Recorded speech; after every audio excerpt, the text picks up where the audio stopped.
Good morning छात्रों। आज 2020 का अंतिम दिन है जिसको 31 कहते हैं। तो नए साल में आपको अच्छी सौगातें मिलें, बस इसी उम्मीद के साथ हम आपसे अरदास करते हैं। तो आज हमारा पाठ का समापन हो जाएगा लगभग इसी 31 के साथ में, तो ध्यानपूर्वक सुने। तो हमने कल आपको लास्ट पढ़ाया था 29 पेज पर रानी दासी बनी, यहाँ तक पढ़ा दिया था अंतिम इसका पैराग्राफ इस पृष्ठ का। तो चीनी राजधानी दिल्ली की लखनऊ चीना बातों बात, कैद पेशवा था बिठुर में हुआ नागपुर का भी घात, उदयपुर तंजौर सतारा कर्नाटक की कौन विषात, जबकि सिंध पंजाब ब्रह्मा पर भी अभी हुआ था वज्रपात। तो सुनिए कि अंग्रेज भारत में व्यापार करने के उद्देश्य से आए थे, लेकिन व्यापार के साथ साथ में उन्होंने धीरे धीरे करके एक एक राज्य को हड़पना प्रारंभ किया और उन पर अपना आधिपत्य स्थापित कर दिया था। तो सुनिए कि चीनी राजधानी दिल्ली की अंग्रेजों ने दिल्ली राजधानी को छीन लिया, लखनऊ छीना बातों बात, और लखनऊ को तो बड़ी आसानी के साथ में ही उन्होंने अपने कब्जे में ले लिया। कैद पेशवा था बिठूर में, और बिठूर के पेशवा उनको उन्होंने कैद कर दिया बिठूर में, और नागपुर पर भी उन्होंने आघात कर दिया, हमला कर दिया था। इसके अलावा उदयपुर तंजौर सतारा कर्नाटक की कौन विषात, इनकी कोई बड़ी औकात नहीं थी, अर्थात कि इनको भी उन्होंने अपने अधिकार क्षेत्र में ले लिया। जबकि सिंध पंजाब ब्रह्मा पर अभी हुआ था वज्रपात, और सिंध पंजाब ब्रह्मा जैसे जो क्षेत्र थे उनको ऊपर उन्होंने वज्रपात यानी कि बहुत ही भयंकर का जो सब आक्रमण करके उसे भी अपने अधिकार में ले लिया। कहने का तात्पर्य यह है कि जो अंग्रेज व्यापार करने के उद्देश्य से भारत में आए थे, उन्होंने अपने व्यापार के साथ साथ धीरे धीरे एक एक राज्य को अपने अधिकार क्षेत्र में ले लिया और भारत पर अपना आधिपत्य स्थापित कर दिया। बंगाल मद्रास आदि की भी तो वही कहानी थी, और बंगाल और मद्रास ऐसे प्रांत थे कि जिस तरीका का हालात अन्य राज्यों का हुआ, इनके साथ में वैसी ही घटना घटी थी। बुंदेले हर बोलों के मुंह हमने सुनी कहानी थी, और बुंदेलखंड के वासियों के मुख से हमने यही कहानी सुनी है कि झांसी की रानी लक्ष्मीबाई ने मर्दों की वेशभूषा को धारण करके अंग्रेजों से कड़ा संघर्ष किया और अपने झांसी क्षेत्र की उन्होंने रक्षा की थी। रानी रोई रनिवासों में बेगम गम से थी बेजार, उनके गहने कपड़े बिकते थे कलकत्ते के बाजार। तो देखो, अंग्रेजों के अत्याचार होने की वजह से रानी रोई रनिवासों में जो रानियां थी वो एकांत में जाकर के रोती रहती थी। बेगम गम से थी जो बेचार, और नवाबों की जो बेगमें थी वो अंग्रेजों के अत्याचारों से पूरी तरह गम में डूबी रहती थी। और उन रानी और बेगमों के जो कपड़े थे, अंग्रेज जो सरकार थी वो कलकत्ते के बाजारों में खुले रूप में बेचते थे, अर्थात उनकी बेइज्जती कपड़े गहनों इत्यादि को बेच करके बाजारों में की जाती थी। सरेआम नीलाम छापते थे अंग्रेजों के अखबार, नागपुर के जेवर ले लो लखनऊ के लो 9 लाख हार। और अखबारों के माध्यम से सरेआम नीलाम छापते थे, यानी कि सरेआम यानी कि खुले आम अखबारों के माध्यम से रानी और बेगमों के जो गहने थे उनको अखबारों में छापा जाता था, और उसमें खबरें छपती थी कि नागपुर के आप जेवर खरीद लीजिए और लखनऊ का जो 9 लाख हार है उन्हें आप खरीद लीजिए।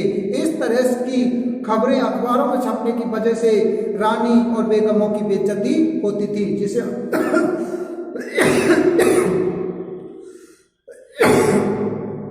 अंग्रेज सरकार खुले रूप में करती थी।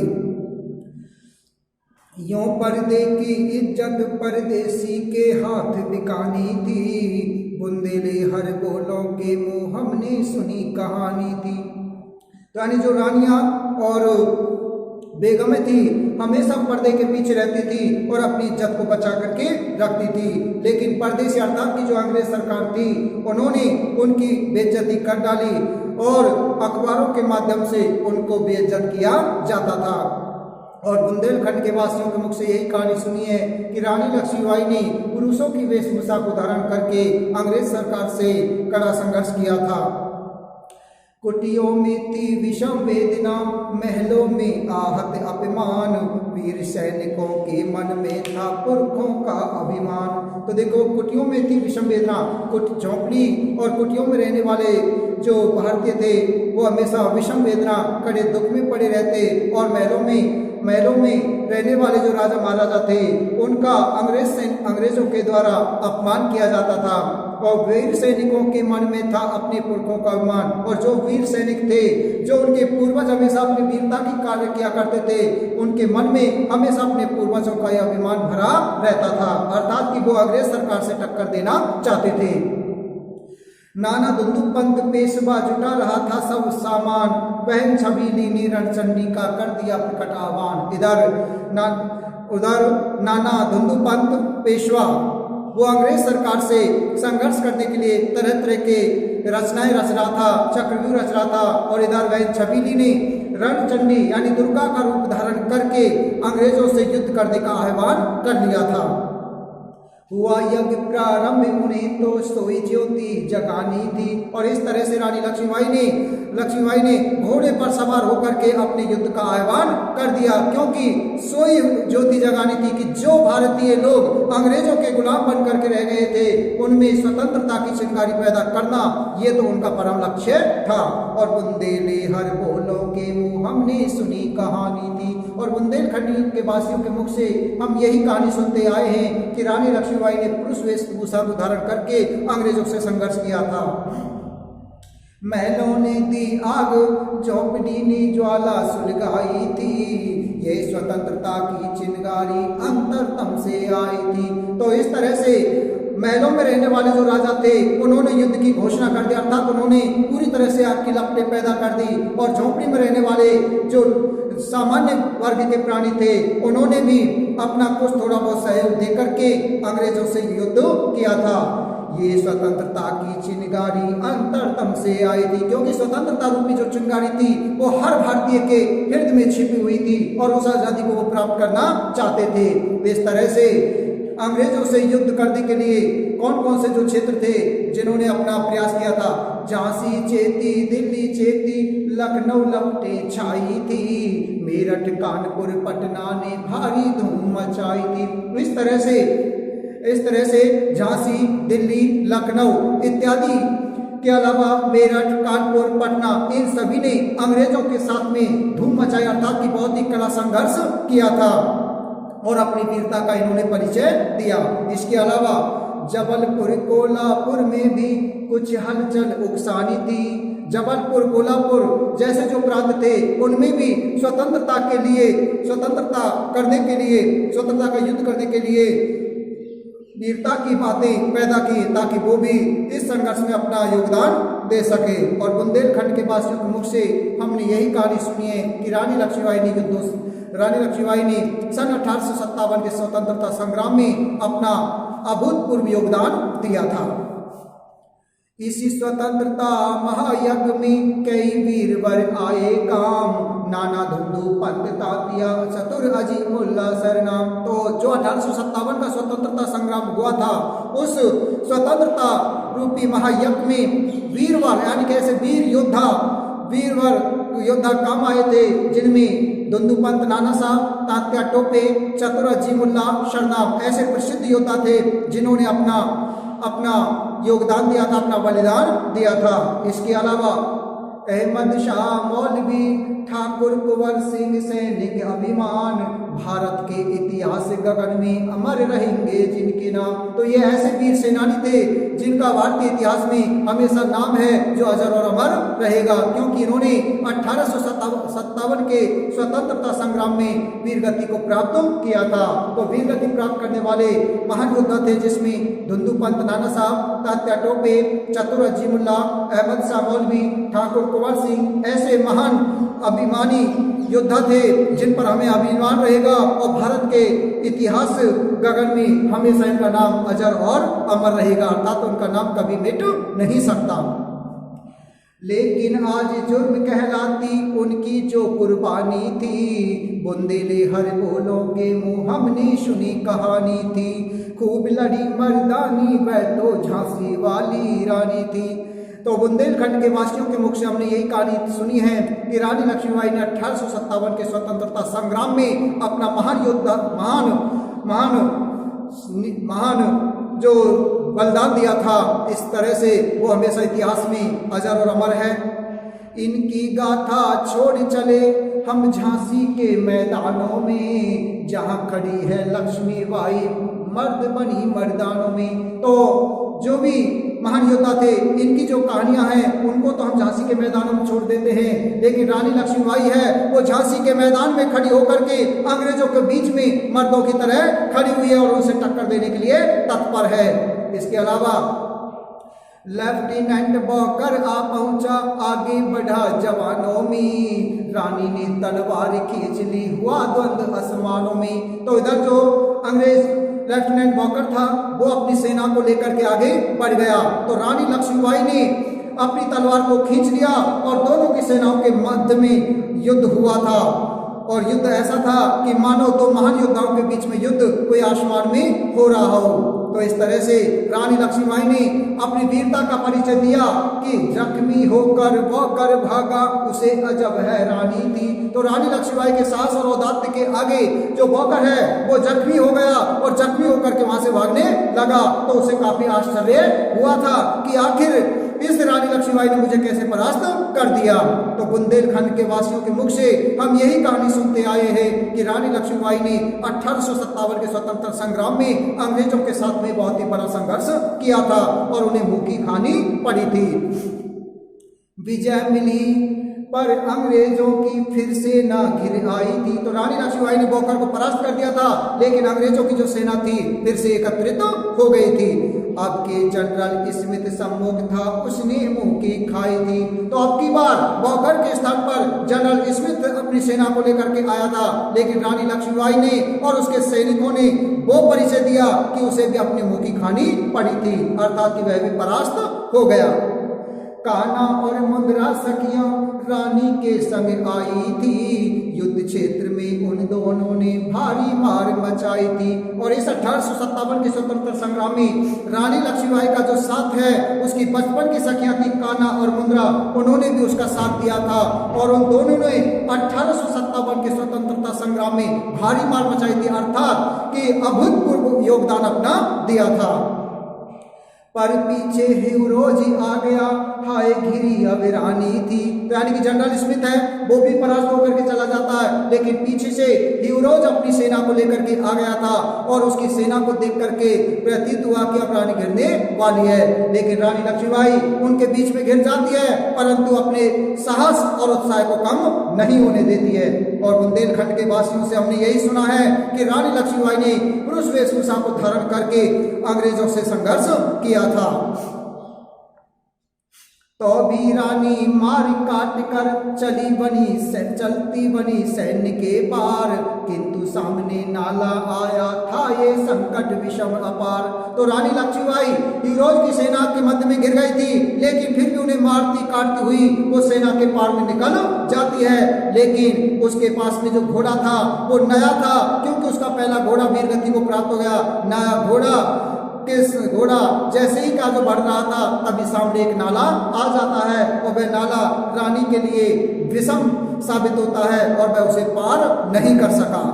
घोड़ा अरा नया घोड़ा था, इतने में आ गए सवार, रानी एक शत्रु बहुतेरे होने लगे बार पर बार। तो सुनिए, तो जब रानी लक्ष्मीबाई अपने उस घोड़े पर सवार होकर के बढ़ रही थी सेना को मारती काटती हुई, तभी क्या जो सब घोड़ा उससे अड़ जाता है और अड़ जाने की वजह से रानी वहीं पर गिर जाती है। इतने में जो सैनिक सवार थे, शत्रु सैनिक थे, वो वहां पर आ जाते हैं। रानी अकेली थी, लेकिन शत्रुओं की संख्या बहुतेरे यानी कि अधिक संख्या थी और उन सैनिकों ने रानी लक्ष्मीबाई के ऊपर एक के बाद एक अनेक वार किए थे। तो रानी लक्ष्मीबाई उनके वारों को सहन करती जाती है, लेकिन घायल हो गिरी सिहनी, उसे वीर गति पानी थी, बुंदेले हर बोलों के मुंह हमने सुनी कहानी थी। तो रानी लक्ष्मीबाई एक सिंहनी की तरह घायल होकर के जमीन पर गिर जाती है और वीर गति को प्राप्त होती है। लेकिन बुंदेलखंड के वासियों के मुख से हमने यही कहानी सुनी थी कि रानी लक्ष्मीबाई ने सन 1857 के स्वतंत्रता संग्राम में पुरुषों की वेशभूषा को धारण करके अंग्रेज सैनिकों से क्या मुकाबला किया था। रानी गई सिधार चिता अब उसकी दिव्य सवारी थी। तो रानी लक्ष्मीबाई उस 1857 के स्वतंत्रता संग्राम में स्वर्ग सिधार जाती है, लेकिन उसकी जो चिता थी वही क्या दिव्य सवारी थी, अर्थात उसकी चिता को देख करके हर किसी के मन में गौरव की बात पैदा हो जाती है। मिला तेज से तेज, तेज की सच्ची वह अधिकारी थी। और उसकी उस चिता को देख करके हर किसी को क्या जो एक तेज यानी साहस और उत्साह की प्राप्ति होती है, मानो रानी लक्ष्मीबाई स्वयं ही तेज यानी कि वीरता की सबसे बड़ी अधिकारी हो। अभी उम्र कुल 23 की थी, मनुज नहीं अवतारी थी। तो जिस समय रानी लक्ष्मीबाई स्वर्ग सिधार गई थी उस समय उसकी अवस्था कुल में ही 23 वर्ष की थी, मनुज नहीं अवतारी थी। वह कोई सामान्य मनुष्य न होकर के बल्कि मनुष्य रूप में एक अवतार धारण करने वाली महिला थी। हमको जीवित करने आई वन स्वतंत्रता नारी थी। तो वह रानी लक्ष्मीबाई कोई सामान्य स्त्री न होकर के बल्कि हम सभी के मन में स्वतंत्रता रूपी जो ज्योति जगाने वाली एक महिला थी, जिसने हम सोए हुए और गुलाम परस्त अंग्रेजों के लोगों को जगाने का उसने साहस किया था। दिखा गई पथ सिखा गई हमको जो सीख सिखानी थी। तो रानी लक्ष्मीबाई 1857 के स्वतंत्रता संग्राम में वीरगति को प्राप्त हो जाती है, लेकिन उसकी वीरगति हो जाने के बाद में वह हमें स्वतंत्रता का रास्ता दिखा गई थी और हमें पूरी तरह से ये सीख दिला गई थी कि कभी दूसरों का अधीन रह करके मानव का जीवन सुखी नहीं रहता है। बुंदेली हर बोलों के मुँह हमने सुनी कहानी थी, खूब लड़ी मर्दानी वह तो झांसी वाली रानी थी। और बुंदेलखंड के प्रत्येक वासी के मुख से हमने यही कहानी सुनी है कि रानी लक्ष्मीबाई ने पुरुष वेशभूषा धारण करके अंग्रेज सैनिकों से मुकाबला किया था। अब यहाँ पर सुभद्रा कुमारी चौहान रानी लक्ष्मीबाई के बलिदान हो जाने के बाद में उनको संबोधित करते हुए कहती हैं, हम सभी भारतीयों की ओर से कहा गया है कि जाओ रानी याद रखेंगे ये कृतज्ञ भारतवासी, यह तेरा बलिदान जगावेगा स्वतंत्रता अविनाशी। ओ बेचुप इतिहास लगे सच्चाई को चाहे फांसी, ओ मदमाती विजय मिटा दे गोलों से चाहे झांसी। तो सुभद्रा कुमारी चौहान रानी लक्ष्मीबाई को संबोधित करते हुए कहते हैं कि जाओ रानी, यानी है रानी कि तुम तो स्वर्ग सिधार गई हो, याद रखेंगे कृतज्ञ भारतवासी, लेकिन ये भारतवासी हैं वो तुम्हारे आभारी हैं और तुम्हारे इस बलिदान को हमेशा ही याद रखेंगे। ये तेरा बलिदान जगावेगा स्वतंत्रता अविनाशी, क्योंकि तुम्हारा जो बलिदान है वो हर किसी के मन में स्वतंत्रता रूपी ज्योति को जगाएगा अविनाशी, जो कभी भी उसका नाश नहीं हो सकता है, अर्थात तुम्हें कभी भुला नहीं सकते। ओ वे चुप इतिहास लगे चाहे सच्चाई को फांसी, चाहे इतिहास शांत हो जाए और चाहे सच्चाई को कोई फांसी लगा दे, लेकिन तुम्हारे इस बलिदान को कोई भी मिटा नहीं सकता।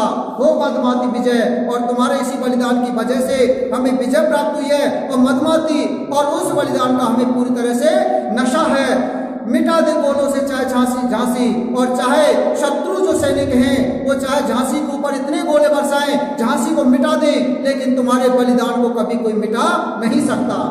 तेरा स्मारक तू ही होगी, तू खुद अमिट निशानी। कि हे झांसी की रानी लक्ष्मीबाई, तुम खुद एक मकबरा हो और तुम खुद एक इस प्रकार की निशानी हो जिसे कोई भी मिटा नहीं सकता है। बुंदेले हर बोलों के मुँह हमने सुनी कहानी थी, खूब लड़ी मर्दानी वह तो झांसी वाली रानी थी। और बुंदेलखंड के हर बोलों यानी प्रत्येक वासी के मुख से हमने यही कहानी सुनी है कि रानी लक्ष्मीबाई ने सन 1857 के स्वतंत्रता संग्राम में पुरुषों की वेशभूषा को धारण करके अंग्रेज सैनिकों से मुकाबला किया था, जिसने अपना अभूतपूर्व बलिदान दिया था। तो बच्चों, इसी के साथ में आज आपका ये पाठ समाप्त होता है। कुछ इसके प्रश्न हैं वो आपको मैं सुनाता हूं। लक्ष्मीबाई किसकी मुंह बोली बहन थी? नाना धुंधु पंत या नाना साहब, जिसका शॉर्ट में नाम है नाना साहब कहते हैं, लेकिन पूरा नाम होता है इनका धुंधु पंत नाना साहब। लक्ष्मीबाई की सहेली कौन थी? तो पंक्ति के अनुसार तो रानी लक्ष्मीबाई की सहेलियां बताई गई है, सब बर्छी, ढाल, कृपाण, कटारी, इनको बताया गया। इसके अलावा बचपन की इसकी 2 सहेलियां थी जिसका नाम था कान्हा और मुंद्रा। रानी लक्ष्मीबाई बचपन में क्या खेल खेलती थी? रानी लक्ष्मीबाई बचपन में नकली सेना घेरना, नकली दुर्ग तोड़ना, तलवार चलाना ये और शिकार खेलना ये इनके प्रमुख खेल थे। झांसी के राजा के मरने पर कौन अरसाया? लॉर्ड डलहौजी। इसके अलावा देश में व्यापारी बनकर कौन आए? अंग्रेज आए थे। रानियां और बेगमें क्यों रोती थी? क्योंकि रानियां अंग्रेजों के अत्याचारों से दुखी रहती थी और बेगमें इसलिए दुखी रहती थी क्योंकि उनके कपड़े, गहने इत्यादि को लखनऊ के बाजार और नागपुर के बाजारों में खुलेआम बेचा जाता था और अपनी बेइज्जती होने की वजह से वो हमेशा दुखी और पीड़ित रहती थी। रानी लक्ष्मीबाई की आराध्य देवी कौन थी? महाराष्ट्र की कुल देवी भवानी ही रानी लक्ष्मीबाई की भी आराध्य देवी थी। लक्ष्मीबाई को किसकी गाथाएं याद थी? लक्ष्मीबाई को वीर शिवाजी की वीरता परक और उत्साह पैदा करने वाली जो कहानियां थी वो हमेशा मौखिक रूप से याद थी। राजमहल में काली घटाएं क्यों छा गई? क्योंकि राजा गंगाधर राव की असमय मृत्यु हो जाने की वजह से राजमहल में दुखों के बादल मंडरा गए थे, इसलिए राजमहल में काली घटा के रूप में दुखों को कहा गया है। रानी के साथ किन सखियों ने युद्ध किया था? कान्हा और मुंद्रा ने। तो बच्चों इसी के साथ यह आपका पाठ समाप्त होता है और 31 यानी जो आपका ये पुराना साल है ये समाप्त होने जा रहा है। वैसे तो ये काफी दुख भरा ही साल था, लेकिन आने वाला जो वर्ष है वो आपके लिए मंगलमय हो। इसी के साथ धन्यवाद।